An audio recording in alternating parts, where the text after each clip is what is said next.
Ketam gemuk? Dengar tajuk je dah menarik kan? Apa agaknya yang akan kami bawakan kepada anda? Teruskan setia hingga ke akhir rancangan.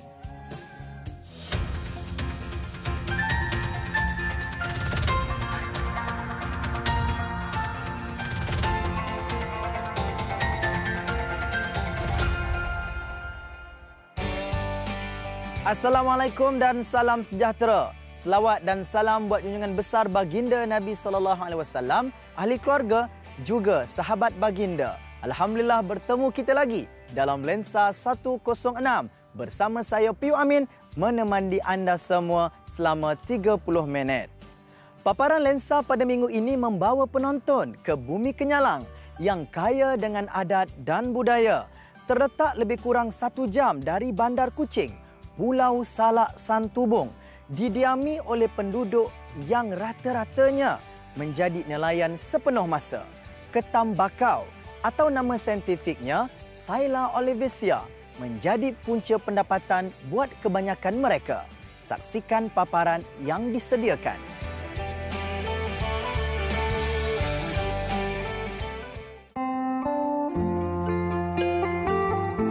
Sarawak, negeri terbesar di antara 13 buah negeri di Malaysia. Sarawak memiliki penduduk kira-kira 2.5 juta orang, terdiri daripada lebih 27 etnik, antaranya Melayu, Cina, Iban, Penan, Melanau, Dayak, Bidayuh. Setiap kaum mempunyai budaya, makanan dan tradisi tersendiri yang membuatkan ia menjadi tarikan pengunjung. Kuching, ibu negeri Sarawak, pesat membangun, adalah pintu masuk utama bagi pengunjung ke negeri Bumi Kenyalang ini. Mengambil masa kira-kira 1 jam perjalanan dari Kuching dan 15 minit menaiki bot laju, Pulau Salak menempatkan kira-kira 600 penghuni. Tinggal di dalam komuniti yang kecil membuatkan penduduk hidup harmoni dan rapat antara satu sama lain bagaikan satu keluarga. Pesisir sungai di Pulau Salak yang tidak jauh dari Santubong terkenal dengan kehidupan ketam bakau atau nama saintifiknya Scylla olivacea membuatkan sebahagian daripada penduduk di pulau ini menjadi pencari ketam selain nelayan. Azizi Muhammad, 36 tahun, antara nelayan menghuni di Pulau Salak, berpendapatan RM400 hingga RM500 sebulan. Rezekinya tidak menentu, bergantung kepada cuaca. Azizi sering turun ke sungai berseorangan, meletakkan bubu atau bento di kawasan terpilih untuk menangkap ketam. Lazimnya lebih daripada 30 bubu dipasang dan dia sentiasa berhati-hati kerana sungai tempat dia mencari rezeki juga lokasi punca rezeki sang buaya, jenis buaya katak. Rezekinya bergantung kepada hasil alam. Untung sabut timbul, untung batu tenggelam. Jika nasib menyebelahi dirinya, dia mendapat hasil tangkapan yang lumayan. Jika sebaliknya, Azizi pulang dengan tangan kosong. Namun begitu, ia bukanlah pematah semangat buat dirinya untuk bekerja menyara kehidupan mereka sekeluarga.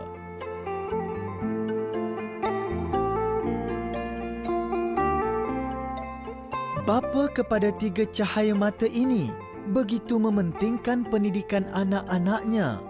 Justru, dia sentiasa bekerja kuat untuk memberi masa depan yang lebih cemerlang buat anak-anaknya. Isterinya, Siti Aminah Adnan, sentiasa menjadi tulang belakang demi menjalankan kehidupan lebih baik di masa depan.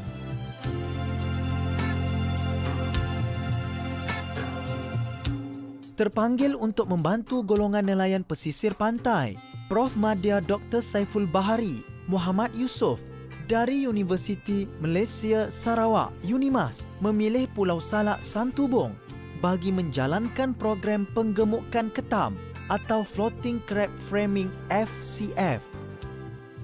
Bermatlamat dalam meningkatkan sosioekonomi penduduk, dia bersama beberapa penyelidik yakin program ini dapat membantu nelayan menjana pendapatan dengan menggemukkan ketam yang diperolehi sebelum dijual. Sering mengadakan aktiviti di kawasan Pulau Salak, idea program ini tercetus tahun 2016. Projek untuk proses penggemukan ketam ni amat berpotensi dilakukan di Pulau Salak sebab rata-rata daripada nelayan di sini adalah daripada golongan B40. Yang paling penting adalah di mana setiap kali musim tengkujuh, nelayan-nelayan ni terpaksa mencari alternatif untuk dapat menjana pendapatan mereka. Jadi kami rasa amat terpanggil untuk membantu di mana kita menilai bagaimana nelayan mencari ataupun menjana pendapatan alternatif melalui di persekitaran mereka. Salah satunya adalah dengan usaha mereka untuk mencari ketam. Program ini dibantu pensyarakanan Fakulti Pengurusan dan Perniagaan UiTM Sarawak. Zalina Ibrahim 43 tahun, berasal dari Kelantan. Seiring dengan kemajuan teknologi masa kini, mereka mewujudkan satu sistem yang dikenali sebagai QR Code untuk meluaskan lagi program ini ke kawasan lain. Bagi memastikan mereka didedahkan dengan dunia digital, jadi kita masukkan juga elemen QR Code supaya mereka boleh menggunakan telefon pintar dan mendapatkan maklumat mengenai kebaikan rumah ketam ini dengan hanya membuat imbasan, ya. Dan setiap rumah juga akan disediakan QR Code seperti di sini, ya. Kita akan ada bila kita scan dekat sini akan menunjukkan ini adalah hak milik siapa, iaitu daripada agensi yang menyumbang. Kalau kita lihat daripada yang Encik Azizi ini, ya, kita akan lihat bila kita scan akan keluar ini adalah hak milik Unimas.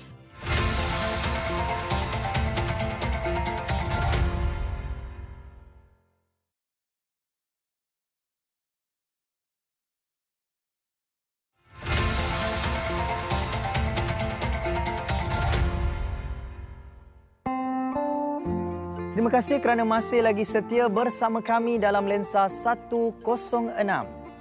Jika tidak dipecahkan ruyung, mana dapat sagunya? Sinonim dengan usaha dilakukan oleh pihak Unimas yang berganding bahu dengan Jabatan Perikanan Laut Sarawak bagi menginovasikan kehidupan penduduk di Pulau Salak. Sesuai dengan firman Allah Subhanahu Wa Taala dalam surah Al-Jasiyah ayat ke-12 yang bermaksud Allah Subhanahu Wa Taala memudahkan laut bagi kegunaan kamu untuk kapal-kapal berlayar padanya dengan perintahnya supaya kamu dapat mencari rezeki dengan kurniaannya dan supaya kamu bersyukur. Saksikan bingkisan yang disediakan. Untuk ke Pulau Salak, pengunjung boleh menaiki bot kira-kira 15 minit dari jeti. Kampung Salak, Pulau Salak antara perkampungan tertua di Kuching, menempatkan 120 buah rumah. Prof Madya Dr. Saiful bersama beberapa pegawai Jabatan Perikanan Laut Sarawak, JPLS, sering membuat tinjauan ke rumah peserta program dalam mengenal pasti jika ada sebarang masalah sepanjang projek dijalankan. Beberapa siri penambahbaikan dibuat dari tahun 2017 sehingga tahun 2018 bagi memastikan produk ini lebih praktikal untuk komuniti. Program penggemukan ketam ini telah memenangi beberapa anugerah ciptaan dan inovasi di Malaysia. Antaranya anugerah utama bagi kategori usahawan sosial pada Anugerah Pengkomersialan Malaysia tahun 2018. Untuk memastikan program ini berjalan dengan jayanya, beberapa kriteria ditetapkan agar penggemukan ketam tidak mengalami sebarang kesulitan sekaligus mengurangkan kos operasi. Apa yang kami cuba tetapkan kriteria adalah keunikan lokasi rumah masing-masing. Di mana sebagai contoh kan Cik Azizi dan juga Cik Omar dan Cik Mahmud rata-ratanya rumah di tebingan sungai. Saya tetapkan kriteria di tepi air untuk memudahkan produk rumah ketam ini dimaintain secara kos yang amat minimum. Itu yang pentinglah. Kita pun lihat juga bila kita tetapkan kepada peserta kita pastikan rumah tu memang berdekatan dengan gigi air supaya mereka boleh pantau secara senang. Berat dia macam mana? Dia dah timbang tak? Dah, memang timbang. Semuanya lebih 1 kilo. Lebih 1 kilo. Okey. Jantan ke betina? Jantan. Ini sebab orang jantan kan? Sebab sebenarnya besar lah. Asa-asa bersyukur lah dengan adanya projek rumah ketam tu, ada dapat juga lah nambah dapatan kami untuk dalam sebulan lah. Ada lah untuk tambah. Untuk apa? Masa kami saya dapat turun kerja, bergantung dari situ lah rezeki kami. Kan masa tu cuaca bukannya elok pula. Bila siapa turun masuk ke hutan, paksa jual lagi dapat menaikkan kami tu. Selain Azizi, Omar Pustani 50 tahun, juga anak kelahiran kampung ini, turut menjadi seorang daripada peserta program penggemukan ketam. Dia yang dahulunya nelayan, juga peraih, kini menambah lagi punca rezekinya dengan memelihara ketam gemuk berikutan lokasi rumahnya yang strategik. Setiap ketam dijual dengan harga di antara RM40 hingga RM60 sekilo, bergantung kepada saiz dan berat. Bapa kepada 6 cahaya mata ini terpilih berdasarkan beberapa kategori yang ditetapkan. Cik Omar ni kita pilih dia sebab dia nelayan dan dia juga kita tengok dia ada usaha untuk majukan pendapatan. So dia ada sangkar ikan siakap yang di kawasan berdekatan. Jadi kita tengok dia dari segi makanan dia tak ada masalah lah sebab dia sendiri sebagai peraih dan juga nelayan. Jadi untuk makanan ketam tu dia tak ada masalah.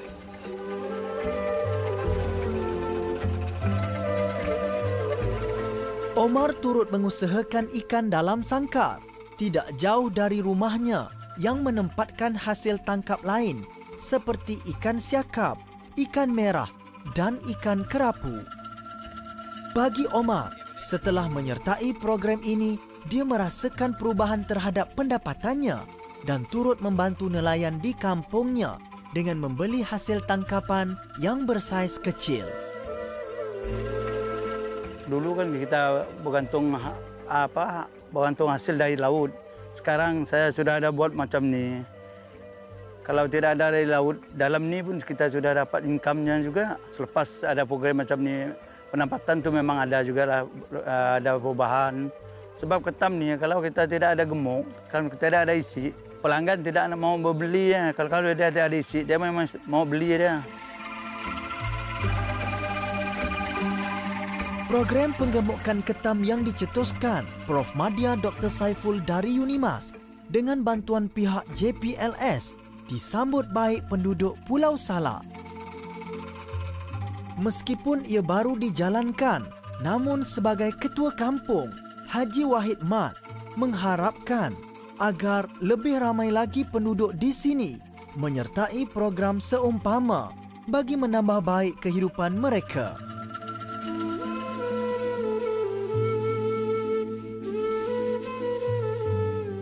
Saya melihat projek dan program ini amat baik, khususnya untuk meningkat ekonomi penduduk di kampung ini. Sebab rata-rata penduduk di sini dia bekerja sebagai nelayan. Dan salah satu pekerjaan mereka adalah menangkap ketam. Kalau boleh dia di-upgradekan lagi sebagai satu kawasan tarikan pelancong khususnya di negeri Sarawak ini. Dan kalau boleh di-upgrade lagi untuk dunia melihat bagaimana perkembangan ini baik untuk di kawasan ini. Sebab kawasan ini memang sesuai untuk peternakan ketam.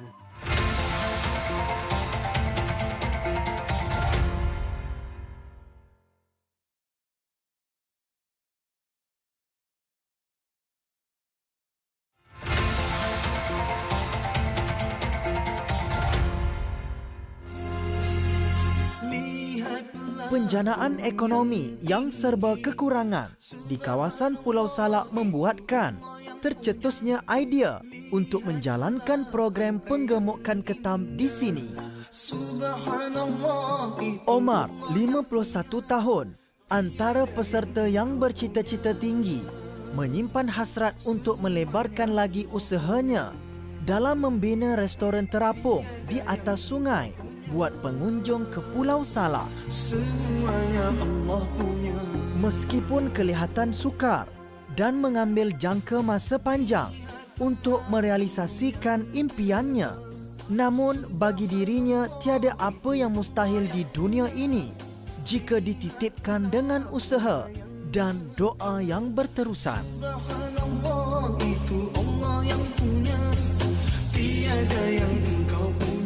Lazimnya Azizi menyediakan ikan baja yang berprotein tinggi sebagai makanan buat ketam peliharaannya. Jika sebelum ini bapa kepada 3 orang anak ini melepaskan semula ketam yang bersaiz kecil ke habitat asal, namun dengan wujudnya program penggemukan ketam, dia membawa pulang untuk dijaga dan dibesarkan saiznya. Pembesaran ketam mengambil masa di antara 3 hingga 4 minggu untuk ketam dari grade C bertukar menjadi grade B.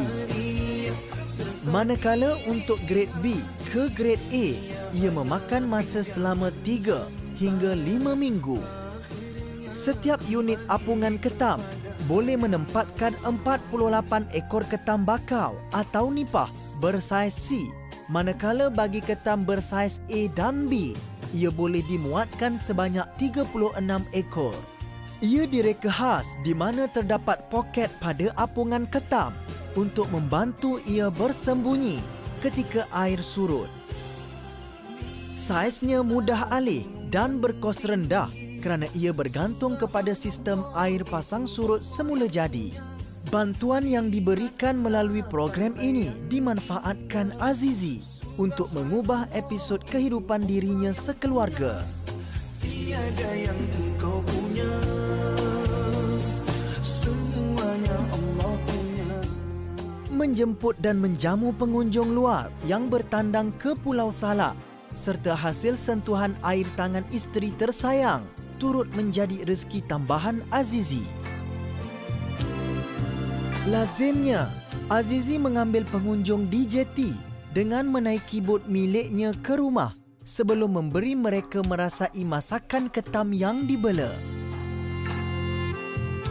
Menu yang sering menjadi tarikan pengunjung adalah ketam masak merah, juga ketam masam manis. Major Haji Ismail Haji Abbas, antara pengunjung dari Shah Alam Selangor, sudah 2 kali ke sini semata untuk merasai hidangan ketam segar dan isi yang padat. Dia berpendapat projek apungan ketam ini baik buat nelayan untuk menambah pendapatan juga bagi penggemar makanan laut kerana harga yang dijual juga berpatutan. Projek yang sangat baik dan sangat mudah untuk diusahakan sebab dia melibatkan environment sekitar. Sama, you tangkap ketam-ketam yang kecil tu, you bela dalam sangkar dia tu, you tangkap ikan dari sungai ni, you cincang, you bagi masuk dalam tu. Dan pada saya, dia sangat mudah lah. Sangat mudah dan sangat menguntungkan. Kalau kita nak